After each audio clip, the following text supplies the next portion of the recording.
And it was a roller coaster of emotions. I mean, in the first half, the defense, you thought they had Dalton Cook bottled up. I think we had the solution for Kirk Cousins. Yeah. Then the second half comes out.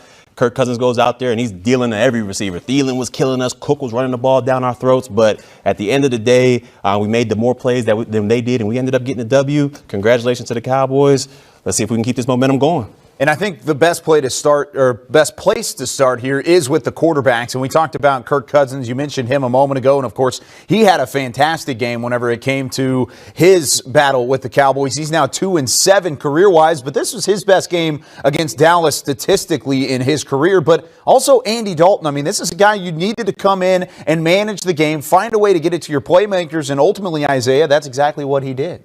Absolutely. I mean, the Red Rifle came out here and took care of business. I know there was a lot of question marks about the decision to go with him over Gilmore, and I think he really kind of solidified the decision by the coaches. He reinstilled confidence into himself, to fans, and everybody else that might have had questions regarding him. But he came out here, he managed the game. That's what my expectation of him was this week. He came out, he managed the game very well. Again, he had one turnover, but aside from that, you know, the run game gave him an opportunity to get these guys to rock. The offensive line did a good job blocking for them. When he did have the escape, he escaped. He found some holes for him to be able to deliver the ball. He made good decisions, throwing the ball away when he needed to. He played a good game. He managed it, got the dub.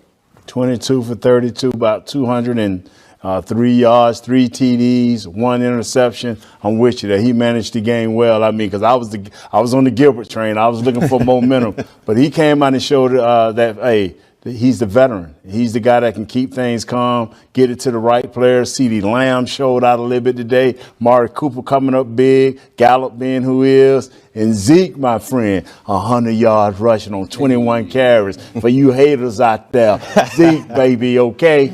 Yeah, it's looking like the Cowboys made the right decision as the quarterbacks go. I mean, I was with you on that Gilbert train. I thought for sure he was going to be able to ride this momentum into this game. But Andy Dalton, he played well. I mean, it was an up-and-down game for sure. He was a little bit off in the first quarter, the second quarter as well. But that second half, I mean, he lit on fire. I mean, he was putting the ball right where only his receivers can catch it. And hats goes off to the receivers. I mean, they were making some great 50-50 catches out there, especially towards the end of the game. I mean, they prolonged drives out there. So the passing attack did us well. You're right, Freaky Zeke got over 100, and we usually win when he does that. So he did. He got his nickname back. So hopefully, like I said earlier, he's Freaky, but he's Zeke. He's Zeke. Let's keep this momentum going. And kind of going off of what you said a moment ago, whenever it comes to Zeke having the 100 yards, and also Andy Dalton kind of finding a little bit of a rhythm in that first half so that his second half was much better. But you got to credit the offensive line. They made the adjustments, played a little bit of musical chairs, threw Zach Martin out the right tackle. And, guys, it looked like the right move there as well. Yeah, Philbin, I mean, you guys hear Nate, you know, glorify him all the time. Philbin did a heck of a job positioning this offense to be successful, and it starts with the boys up front. If the offensive line is not playing the way they need to, this team's not going to run the ball, they're not going to throw the ball. And you saw we were able to get 100 yards rushing out of our franchise running back again, which lets you know that these guys are taking care of business up there. And then also they gave Andy Dalton a chance, right? The last few times he showed up on the field, they didn't give him an opportunity to throw the ball with confidence. He was able to sit back there, deliver the ball to receivers, and allow his receivers to start gaining that confidence with their new leader at the helm. You know what, man? To Connor McGovern, Connor Williams, Big Looney, Irvin at the left, and our all-pro guard at the right tackle, and Zach Martin, they did a masterful job. We was able to get Zeke all over the field. We was able to get Tony Pollard all over the field. They were just one dominant one side with the better players over there. They went everywhere all over the field. I want to say, Kellen Moore, boy, I'm hard on you, and I'm going to stay hard on you. You called the right game today, my friend, and it kept Zeke and Tony Pollard involved, and the defense played well enough to keep it close. And, boy, I love this game. You're right, man. Kellen Moore, he called an excellent game out there. He kept this Minnesota team on their toes pretty much the whole entire game. And look, I got to give kudos to Zach Martin because, like you said, he moved from guard to tackle, and that is an extremely hard transition. At the tackle spot, you got so much space, so much speed coming at you, and he was able to hold his own out there. It just goes to show you how great of a player he is. And like you guys all said, that offensive line, they showed up. They gave Andy Dalton time. They gave holes for Pollard and Zeke to do what they have to do. Overall, it was a good team victory. And let's flip it to the other side of the football. Let's go defensively here. Of course, the numbers don't look great. 430 yards given up. He gave up 314 through the air to Kirk Cousins. But ultimately, the defense still brought a little bit of that fire, most notably Donovan Wilson. I mean, oh my goodness, what a play he made in the first quarter. Then he made another one later on in the game to force a couple of turnovers. What did you guys think of the defense overall, and was it something you can continue to build on? Overall, not very pleased with the defense. I'm just going to call it how it is. Not very pleased with them at all. But to your point, Kyle, they came out with the fire, right? They came out with some energy. They came out with some heart. You were able to see that even though Minnesota was able to establish a running game, even though Adam Thielen went off, even though Jefferson was able to win his one-on-one battles, these guys kept coming back. And we talked about that in the pregame show.